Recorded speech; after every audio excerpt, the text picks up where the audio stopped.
बहुत लोग अक्सर बोलते हैं कि मेरा रिजेक्शंस हुआ, मेरा कुछ 20 रिजेक्शंस हुआ, 10 रिजेक्शंस हुआ। मैं तो बोलता हूँ कि एक कंपनी ने मुझे 246 टाइम्स रिजेक्ट किया है, उससे बुरा क्या हो सकता है। नहीं मिल रहा है, वो एक सैड पार्ट तो होता है कि रिजेक्शंस वगैरह मिल रहे हैं, आप उसको सैडली मत लीजिए, आप उसको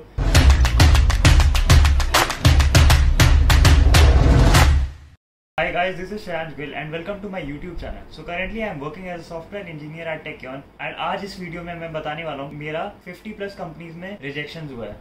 एंड ये बताने का मोटिव क्या है ये वीडियो में, ये मोटिव यही है कि ये वीडियो में बताने का कि आपको थोड़ा मोटिवेशन दूँ। चलिए शुरू करते हैं। तो ये मेरी लाइफ में बहुत कम लोगों को पता है ये फेलियर्स के बारे में, जो मेरे बहुत क्लोज फ्रेंड्स हैं उनको पता है या थोड़े फैमिली मेम्बर्स को पता है। लेकिन मैंने इतनी सारी कंपनीज में अप्लाई किया था और इतनी सारी कंपनीज में मुझे रिजेक्शन मिला था 50 प्लस कंपनीज में, और मैंने कभी सोचा भी नहीं था कि मैं इतना बड़ा पैकेज लूँगा, क्योंकि मैं उस टाइम तक यही सोचा था कि कोई एक बड़ी एक अच्छी कंपनी क्रैक करनी है। मेरे को बहुत सारे रिजेक्शन मिले, तो ऐसा कोई भी नहीं बड़ी कंपनी थी जो मैंने इंटरव्यू नहीं दिया था। मैंने हर एक बड़ी कंपनी का इंटरव्यू दिया था। तो बहुत सारे मैसेजेस आते हैं मुझे कि भैया मैं इस कंपनी में रिजेक्ट हो गया, मैं उस कंपनी में रिजेक्ट हो गया, एंड अब मेरे को पता नहीं मेरी लाइफ में क्या हो रहा है। मेरे को भी ये सब ख्याल आते थे कि मैं ब्लैक शीप नहीं बनना चाहता फैमिली का, या मैं कुछ अच्छा करना चाहता हूँ या कुछ बड़ा करना चाहता हूँ। मेरे को लगता था ये रिजेक्शंस क्यों हो रहे हैं, मैं इतनी सारी प्रिपरेशंस कर रहा हूँ, इतनी सारी कंपनीज में दे रहा हूँ और इसके बाद भी मेरे को रिजेक्शंस हो रहा है। लाइक मेरे को लगता था कि यार लक 70% होता है एंड हार्ड वर्क क्या 30% होता है। मेरे दिमाग में ये सब आ रहा था और मेरे को लग रहा था कि मैंने स्टार्ट TCS से किया था, तो मेरे को लग रहा था कि TCS में तो नहीं अटक जाऊंगा पूरी ज़िंदगी। तो ये सब भी ख्याल आ रहे थे मेरे को कि मैं कैसे निकलूंगा, मेरे को कैसे अपनी लाइफ बेटर करनी है। बट एक अच्छी बात ये थी ना कि हर एक कंपनी से मैं कुछ ना कुछ सीख रहा था। एक कंपनी में एक गलती हो रही थी तो मैं उससे सीख रहा था। तो मेरे अंदर ये कॉन्फिडेंस था कि मुझे अप्लाई करते जाना है। मैं अप्लाई करते जा रहा था एंड फिर वो बाकी तो भगवान की मर्जी है कि वो एक्सेप्ट हो नहीं हो। बट मेरे को ये था कि मैंने अपना बेस्ट दिया। इंटरव्यू के बाद ये नहीं होना चाहिए कि मैं अपना 100% नहीं दिया। मैं हर समय अपने आप को यही पूछता था इंटरव्यू के बाद, क्या मैं अपना 100% दिया हूँ। अगर मेरा आंसर यस रहता था तो मैं बोलता था बढ़िया, और जो आदमी है वो क्या ही कर सकता है अपना 100% देने के अलावा। तो मेरा यही था कि मैं अपना 100% दूँ। एंड लाइक बहुत सारे रिजेक्शन आए। मेरे को ये भी सुनने मिला है और कितनी कंपनी में अप्लाई करोगे। लोग बोलते थे कि और पढ़ो, तुम्हारी पढ़ाई में कुछ कमी होगी। बहुत लोग अक्सर बोलते हैं कि मेरा रिजेक्शन हुआ, मेरा कुछ 20 रिजेक्शन हुआ, 10 रिजेक्शन हुआ। मैं तो बोलता हूँ कि एक कंपनी ने मुझे 246 टाइम्स रिजेक्ट किया है, उससे बुरा क्या हो सकता है। और ऐसे मेरे को 50-60 कंपनी से रिजेक्शन मिले हैं। आप सोच सकते हैं मेरे को जो रिजेक्शन मिले हैं, नंबर ऑफ रिजेक्शन बहुत ज़्यादा मिले हैं। मैं सोचा था मैं अप्लाई करूंगा एंड मैं हर एक चीज़ से सीखूंगा। एंड जो रिजेक्शन है ना वो मुझे लिटरली कुछ ना कुछ सिखा के गए लाइफ में। अगर मैं बात करूँ कोई भी रिजेक्शंस की, जैसे मैंने बहुत सारी कंपनी से रिजेक्ट हुआ हूँ मैं, जब भी मैं ऑफ कैंपस गया हूँ। लाइक मैं जानता हूँ कि ये जो वीडियो है ये मैं ऑफ कैंपस के लिए बोल रहा हूँ। ऑफ कैंपस बहुत इजी नहीं है, जितना ऑन कैंपस इजी है ऑफ कैंपस उतना ही डिफिकल्ट है। ऐसा नहीं होता है कि ऑफ कैंपस इजीली सबको मिल जाता है पैकेज, या ऑफ कैंपस आराम से हो जाता है। और मेरा उतना अच्छा बैकग्राउंड भी नहीं था, एक अच्छा कॉलेज नहीं था। तो जो कंपनी फर्स्ट मुझे मिली थी वो TCS डिजिटल थी। एक ब्रांड नहीं था, ना कॉलेज का ब्रांड था ना कंपनी ब्रांड था, तो मुझे और भी डिफिकल्टीज आई। कोई रेज्यूमे देखता नहीं था मेरा।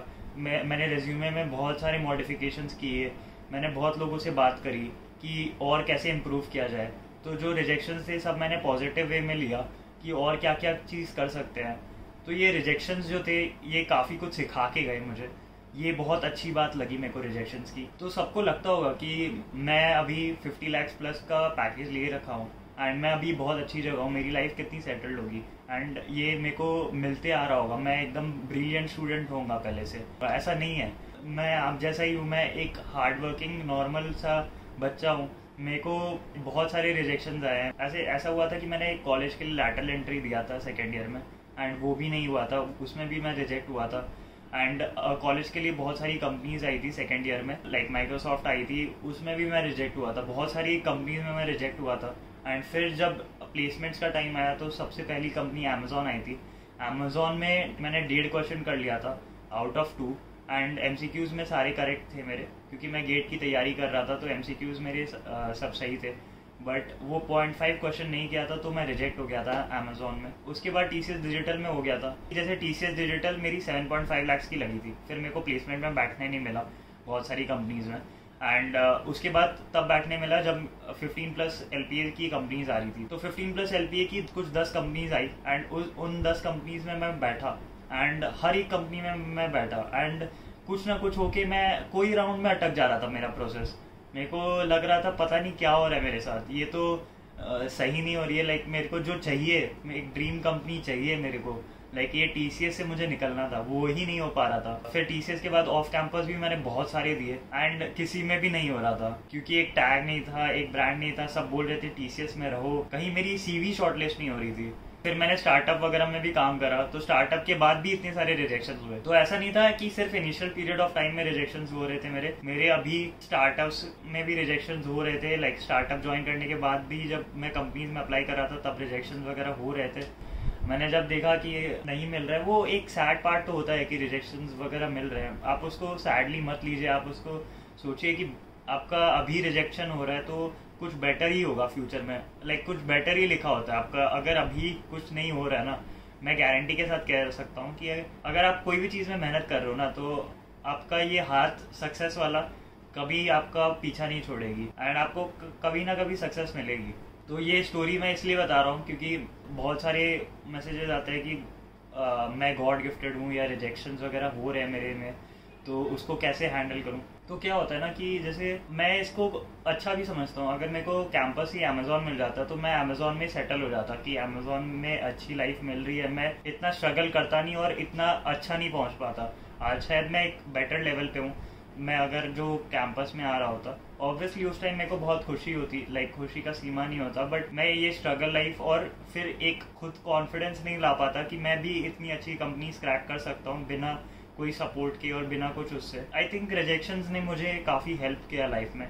तो रिजेक्शन में दो चीज़ आप कर सकते हो, एक तो आप वही क्राई कर सकते हो कि मेरा नहीं हुआ, मेरा ये नहीं हुआ, मैं क्या करूँ कि मेरा ये हो जाए, आप ये कर सकते हो। वरना आप ये कर सकते हो कि अच्छा नहीं हुआ कोई बात नहीं, मैं दूसरे में वापस अप्लाई करूंगा एंड अगले बार जब अप्लाई करूंगा तब हो जाएगा। और आपके पास ऐसा तो नहीं है कि सिर्फ 100 कंपनी या 150 कंपनीज है, आपके पास तो पूरा इतनी सारे 1000-2000 कंपनीज है। तो आप 1000-2000 किसी कंपनीज में भी अप्लाई करिए एंड आपको कहीं ना कहीं तो सक्सेस मिलेगी। मेरा भी ये आइडियोलॉजी था कि मुझे 50-60 कंपनी से रिजेक्शन मिला है, कहीं ना कहीं अप्लाई करूंगा तो मेरे को सक्सेस तो होगी ना। हाँ, इसमें मैंने ये भी देखा है कि हम ब्लेम कर रहे होते हैं एक दूसरे को, ये कंपनी की वजह से नहीं हुआ या इंटरव्यूअर अच्छा नहीं था उसकी वजह से नहीं हुआ। हम कंपनी को कोस रहे होते हैं कि नहीं ये कंपनी तो लेना ही नहीं चाहती थी। बट ऐसा नहीं है कि आप अगर प्रिपेयर करोगे तो कंपनीज भी ये एम से आती है कि वो एक कैंडिडेट को ले ले। तो इसमें ये भी होता है कि पेरेंट्स भी बोल रहे होते हैं कि आप बेटर करो, कोई अच्छी दूसरी कंपनी करो। उसमें और डिप्रेस हो जाते हैं कि मैं इतना मेहनत कर रहा हूँ और क्या मेहनत कर सकता हूँ मैं। वो अगर आप देखोगे तो वो अच्छे के लिए ही बोल रहे हैं। आप अगर और थोड़ा मेहनत कर सकते हो, देखो मेहनत तो आप ही कर सकते हो। अगर आप मेहनत करोगे और कुछ अच्छा आप लोगे, कोई अच्छा प्लेसमेंट लोगे तो आपको ही कितनी अच्छी खुशी होगी। लिटरली मैं बताऊंगा कि जैसे अगर मैं खुद कॉन्फिडेंस, अगर मैं मेरे में खुद में कॉन्फिडेंस नहीं होता या एक खुद में जिद्दी नहीं होता मैं कि मेरे को कोई अच्छी कंपनी में जाना है, मैं बहुत जिद्दी था कि मेरे को एक अच्छी से अच्छी कंपनी में जाना है, तो मैं इधर तक नहीं आ पाता। आपको एक जिद लानी होगी अंदर कि मेरे को ये करना ही है। क्योंकि मैं एक छोटी सी बात सोचता हूँ कि ये लाइफ तो एक ही बार मिलता है हमें एंड मेरे को पता नहीं, लाइक मैं अभी भी ये सोचता हूँ कि मेरे को ये जीवन पता नहीं कब मिलेगा। ये मनुष्य रूप एक बार मिला है एंड इस जीवन में मुझे कुछ अच्छा करना है। तो हमें जीवन तो एक ही बार मिलता है। मैं आज भी यही सोचता हूँ कि कुछ अच्छा करूँ। मैं आप लोग को भी यही सजेस्ट करूँगा कि आप लोग सोचो कि ये जीवन का अर्थ क्या है, ये जीवन का गोल क्या है आपका। क्योंकि आप अगर नॉर्मल कोई कंपनी में एम कर रहे हो, आप अपना एम सबसे पहले बड़ा बनाइए। आपको रिजेक्शन हो रहे तो क्या हो गया, आप एम को कॉम्प्रोमाइज मत करिए। आज नहीं हो रहा है वो कंपनी में, कल नहीं हो रहा है, कभी ना कभी तो होगा। आप अगर प्रिपेयर करोगे, आप अपना अगर 100% दोगे ना, बस आप अगर कहीं से रिजेक्शन हो रहा है ना, आप ये पूछिए कि क्या आपने आपका 100% दिया था। अगर आपका आंसर होता है हाँ, तो बहुत अच्छी बात है। तब आप उस कॉन्फिडेंस से आप आगे दूसरे इंटरव्यूज दीजिए। एंड ये वीडियो मेरा लाने का यही पर्पस था कि आप लोग में थोड़ा मैं एनर्जी लेके आऊँ एंड थोड़ा मोटिवेशन लेके आऊँ। एंड रिजेक्शन बहुत क्रूशियल पार्ट होता है सक्सेस का, ये बहुत लोग नहीं समझ पाते हैं। मैं चाहता हूँ कि आप लोग समझे, जो भी ये वीडियो देख रहा है, मैं चाहता हूँ कि अगर आपको कभी भी रिजेक्शन मिला है तो आप उसको एक पॉजिटिव वे में लीजिए एंड सोचिए नेक्स्ट में मैं इससे भी बेटर दूंगा। तो बस आज के लिए बस इतना ही था। तो अगर आप लोग ने यहाँ तक वीडियो देखा तो ये वीडियो को लाइक कर दीजिए, और अगर अभी तक चैनल को सब्सक्राइब नहीं किया है तो चैनल को सब्सक्राइब कर दीजिए और बेल आइकन को भी दबा दीजिए। चलिए मिलते हैं नेक्स्ट वीडियो में। Thank you guys.